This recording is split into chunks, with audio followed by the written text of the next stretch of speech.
In the 1980s, the respected Somali scholar Sheikh Abdirashid shared a remarkable story from his time living in Cairo, Egypt. The Sheikh said, "I used to live in Cairo, and one day my neighbor generously gave me 300 Egyptian pounds, which was a very large amount of money at that time. With that money, I bought many Islamic books. I packed them carefully into several cartons because I planned to take them with me when traveling to Somalia. When I arrived at the airport, I already had my boarding pass ready. But when I reached the counter, the airport employee told me that my cartons were too heavy, and I had to pay a large fee for the extra weight.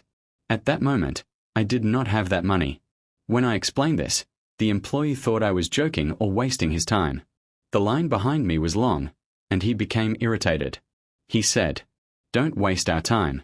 Many people are waiting behind you.' Then he gave me two options. Either you travel alone and leave the cartons, or the cartons travel and you stay behind. I replied calmly, 'No, both of us will travel together.' This answer made him angry. He challenged me and said, 'I dare you both travel.' And I replied, 'I dare you, we will both travel.' At that moment, I truly had no idea what would happen. It was already midnight, and the plane was scheduled to depart at 6 a.m. The employee pushed my cartons aside and refused to process them.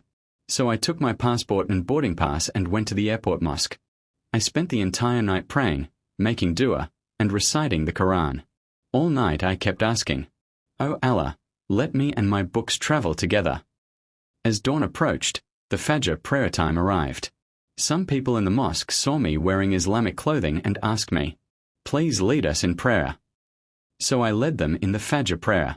After we finished the prayer, I noticed a man sitting next to me crying deeply. On his shoulders were many stars, showing he was a high-ranking general.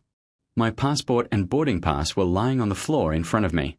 The general quietly picked them up and looked at them. Then he said, 'Please, recite some Qur'an for us. You still have time before your departure.' So I began reciting Qur'an, and the general continued crying while listening.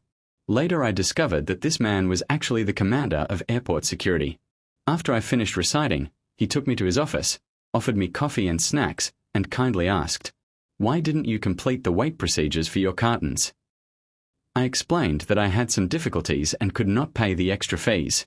The general then called his staff and asked, 'Who is the employee working at that counter?'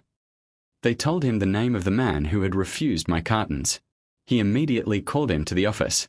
The employee arrived running nervously, and when he saw me sitting with the general, he became pale with fear. Interestingly, the general did not sit in his main chair. Instead, he sat in the guest chair, directly facing me in respect. Then the general asked the employee firmly, 'Why didn't you finish the Sheikh's papers?' The man quickly replied, 'I will finish them now.' The general scolded him, 'You let random people go first, and you push scholars and sheikhs to the back? Go fix it immediately.' While I was still sitting comfortably in the office, the employee organized all my cartons, cleared the paperwork, and placed them on the plane.